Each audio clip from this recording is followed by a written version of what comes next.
Bună! Sunt Adriana. Ghiși ce am făcut azi? M-am trezit de dimineață și am avut intenția să filmez un video. Am dus la baie, m-am spălat pe cap, m-am machiat puțin și m-am apucat ca să-mi întind părul. Mă apropii cu ea de priză și încep să apăs butonul de pornire. Apăs o dată, nu pornește. Mai apăs o dată, tot nu pornește.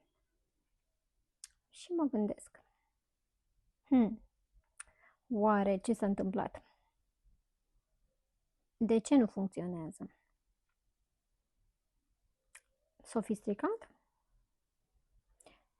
După câteva minute de investigații serioase, îmi dau seama că nu o băgasem în priză. Da, și am râs. Am început să râd de una singură,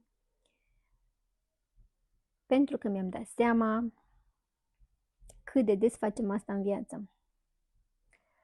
Ne uităm la ceva ce nu funcționează și concluzionăm instant că e stricat. Ne uităm la noi și apoi spunem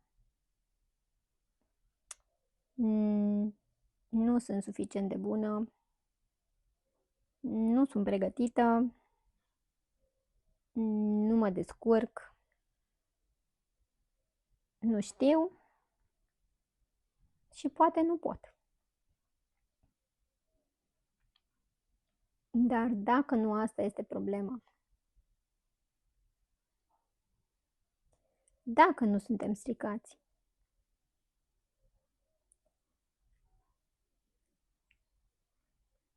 dacă uneori avem nevoie doar de conexiune, conexiune cu noi, conexiune cu ceilalți și cred că cel mai important, conexiune cu viața pe care o trăim.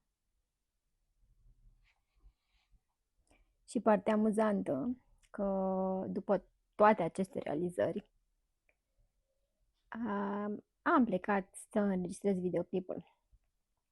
Iar când am luat telefonul, am constatat că bateria telefonului îmi indica 77%. Sincronicitatea îți spune? Poate, dar am ales să râd.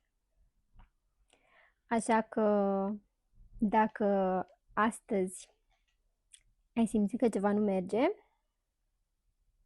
înainte să concluzionezi că ești stricat, ești defect, că nu poți, verifică un lucru.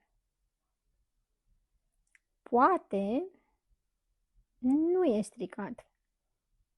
Poate ai doar nevoie de conexiune. Eu sunt Adriana și ne revedem curând pe al 11-lea far. Între timp, nu uita să rămâi conectat.